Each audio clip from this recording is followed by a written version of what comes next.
Yan ang dandelion, scientific name, dandelion. Dobroyutro Europa.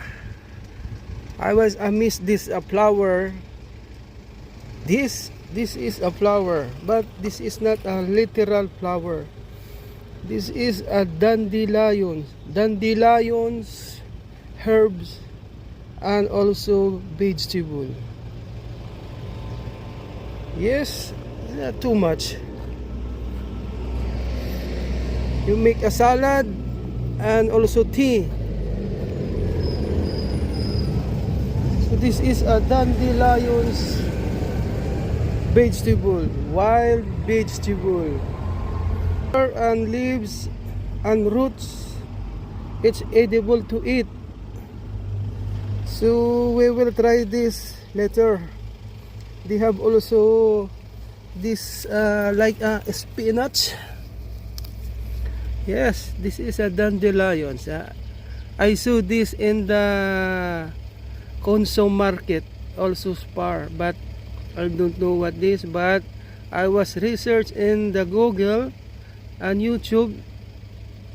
This is a edible vegetable for salad and tea and coffee.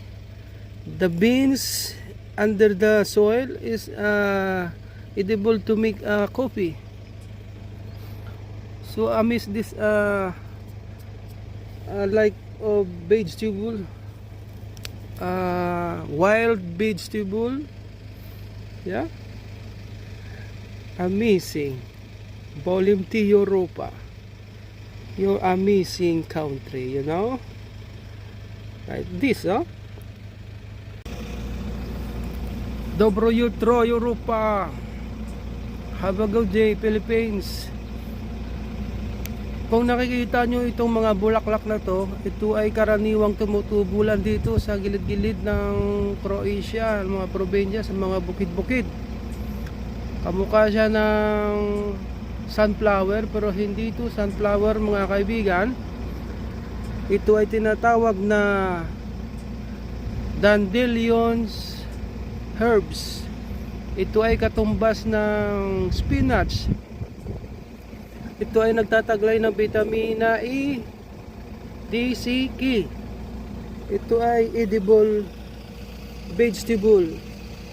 Pwedeng kinakain to, mga kaibigan, pero piliin lang natin yung hindi na sprayan ng pesticide. So ito, mga kaibigan, ginagawa daw ito ng tsa. Saka yung kanyang dahon, ito ang tinatawag nilang dandelion leaves na ginagawang salad. Pati ang kanyang bunga o buto sa ibaba ng lupa ay ginagawang kape. Napanood natin sa YouTube, saka sa Google, sa Wikipedia. Edible nga daw to. Subukan natin ito bunutin. Ito nga.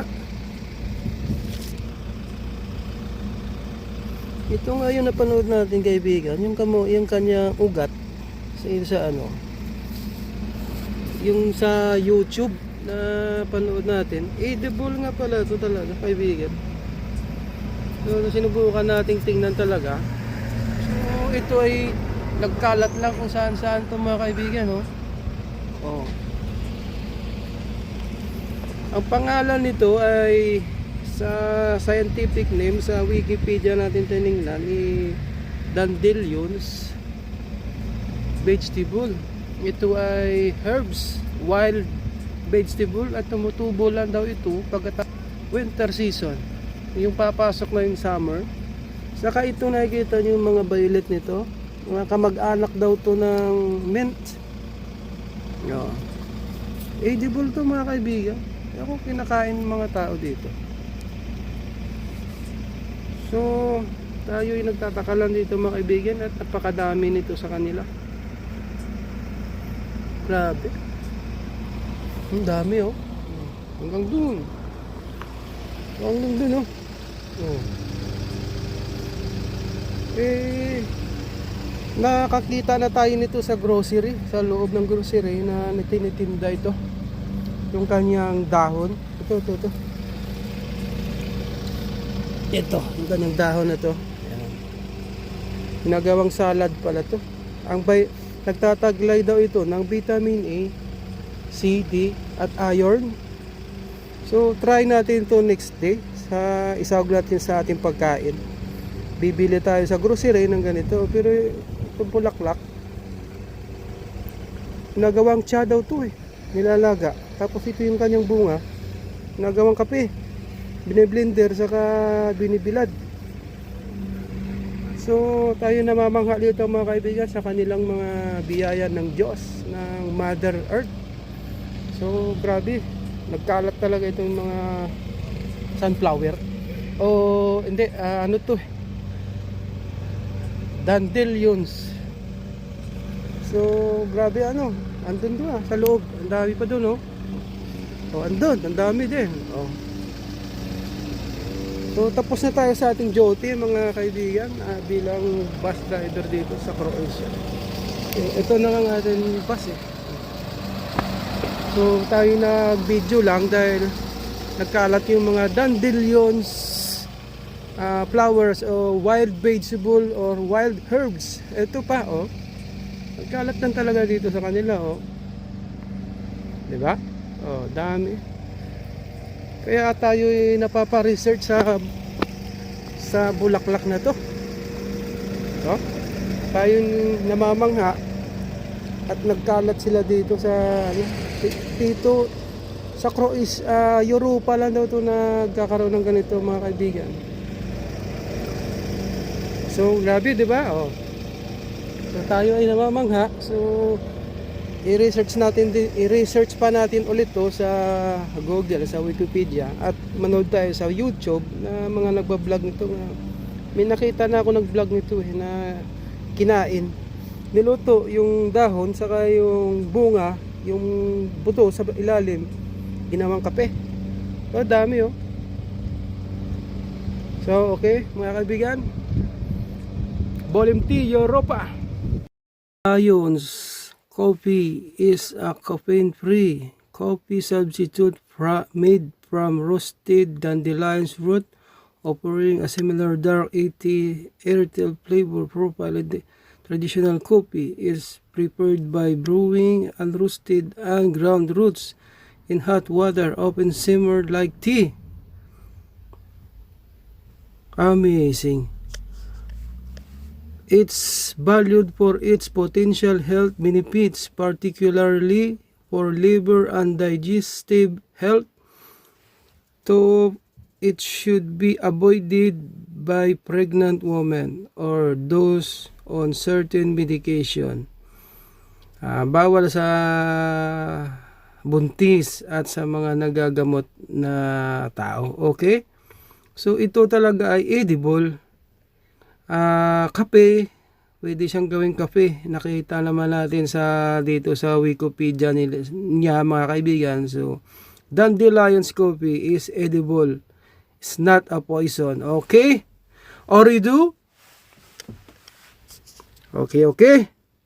Now I know na ang nagkalat na damo ay hindi pala literal na damo. Ito pala yung mga bulaklak na to ay may pakinabang sa atin na bilang tao, na pwede pala siyang alternate na gawing kape at saka medicine. Now I know, dandelions is edible. Okay? We will try this later. I will buy this herbs and grocery of Consum or Spar Market. Okay?